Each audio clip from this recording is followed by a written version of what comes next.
একটা কন্যা যখন আসে পৃথিবীতে, ইসলাম বলে ওই ঘরটা বরকতময়। এরপর যখন বড় হতে শুরু করে, ইসলাম বলে বাবা যদি এই মেয়েকে ভালো পাত্রের হাতে তুলে দেয়, বাবার জন্য জান্নাতের দরজাকে খুলে দেয় কে?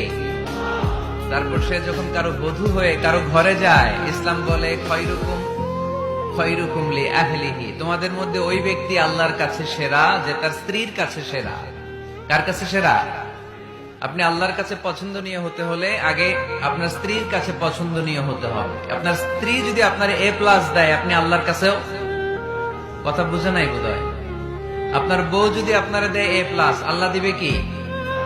আপনার স্ত্রী যদি আপনারা দেয় A-, আল্লাহ দিবে কি? আপনার স্ত্রী যদি আপনার F দেয়, F ওই যে ফেল, তো আল্লাহ কি দিবে?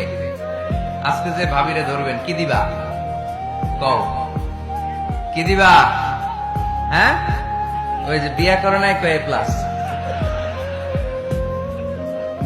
স্ত্রীদের সাথে বিষ্ণু ঈসা ইসলাম অনেক খুনসুটি করতেন, অনেক ভালোবাসতেন স্ত্রীদেরকে।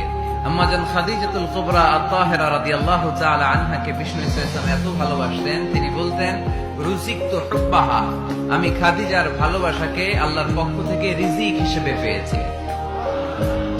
খাদিজাতুল কুবরা আত-তাহেরা রাদিয়াল্লাহু তাআলা আনহার ইন্তেকালের পরে উনি খাদিজাতুল কুবরা আত-তাহেরা রাদিয়াল্লাহু তাআলা আনহার বান্ধবীদের বাড়িতে কুরবানির গোশত হাদিয়া পাঠাতেন।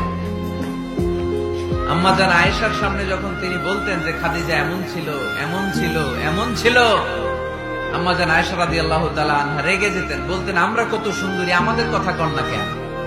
ওই যে কত আগে আপনার প্রথম স্ত্রী, শুধু তার কথা বলেন কেন? বিষ্ণু বলতেন খাদিজা আমার দুঃখের দিনের সঙ্গিনী, তোমরা আমার সুখের দিনের সঙ্গিনী। সুবহানাল্লাহ। একটা নারীকে আল্লাহ তাআলা আরশের উপর থেকে সালাম জানিয়েছেন, ওই নারীটার নাম হচ্ছে খাদিজা। বিষ্ণু ঈসা ইসলামকে সব সময় সান্ত্বনা জুগিয়েছেন, সাহস জুগিয়েছেন। এজন্য আমি বোনদেরকে প্রায় বলি, হাজবেন্ডদেরকে সাহস যোগাবেন।